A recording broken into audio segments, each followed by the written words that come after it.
Don Quixote novel by Miguel de Cervantes. Don Quixote is a middle-aged gentleman from the region of La Mancha in central Spain.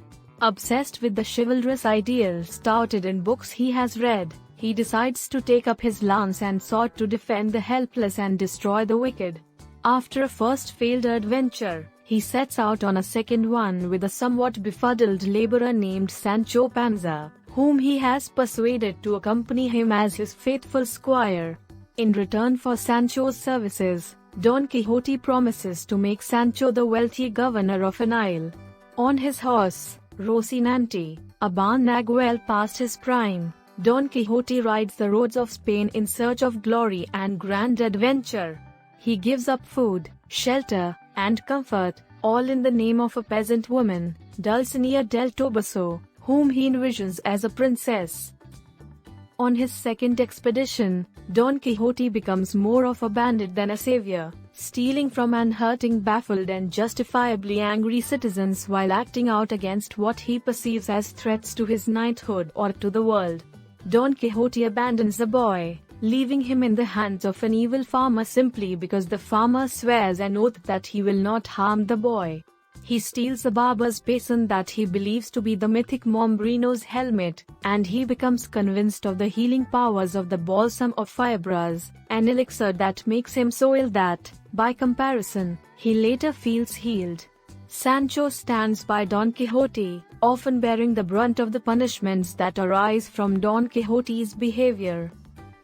The story of Don Quixote's deeds includes the stories of those he meets on his journey. Don Quixote witnesses the funeral of a student who dies as a result of his love for a disdainful lady-turned-shepherdess. He frees a wicked and devious galley slave, Ginés de Pasamonte, and unwittingly reunites two bereaved couples, Cardenio and Lucinda, and Ferdinand and Dorothea. Torn apart by Ferdinand's treachery, the four lovers finally come together at an inn where Don Quixote sleeps, dreaming that he's battling a giant. Along the way, the simple Sancho plays the straight man to Don Quixote, trying his best to correct his master's outlandish fantasies. Two of Don Quixote's friends, the priest and the barber, come to drag him home. Believing that he is under the force of an enchantment, he accompanies them, thus ending his second expedition and the first part of the novel. The second part of the novel begins with a passionate invective against a phony sequel of Don Quixote that was published in the interim between Cervantes' two parts. Everywhere Don Quixote goes, his reputation, gleaned by others from both the real and the false versions of the story, precedes him. As the two embark on their journey, Sancho lies to Don Quixote, telling him that an evil enchanter has transformed Dulcinea into a peasant girl. Undoing this enchantment, in which even Sancho comes to believe, becomes Don Quixote's chief goal. Don Quixote meets a duke and duchess who conspire to play tricks on him.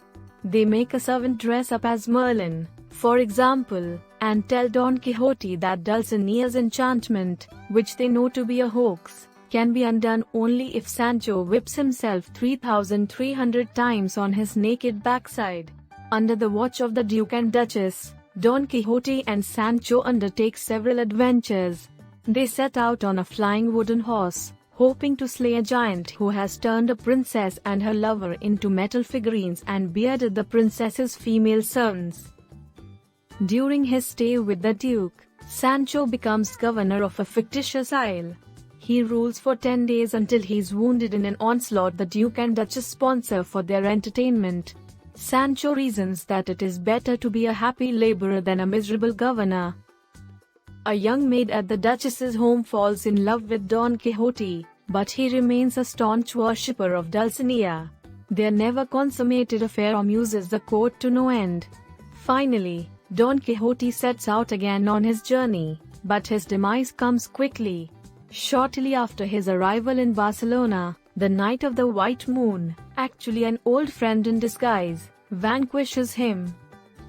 Cervantes relates the story of Don Quixote as a history, which he claims he has translated from a manuscript written by a Moor named Cide Hamet Benengeli. Cervantes becomes a party to his own fiction, even allowing Sancho and Don Quixote to modify their own histories and comment negatively upon the false history published in their names. In the end, the beaten and battered Don Quixote forswears all the chivalric truths he followed so fervently and dies from a fever. With his death, knights errant become extinct. Benengeli returns at the end of the novel to tell us that illustrating the demise of chivalry was his main purpose in writing the history of Don Quixote.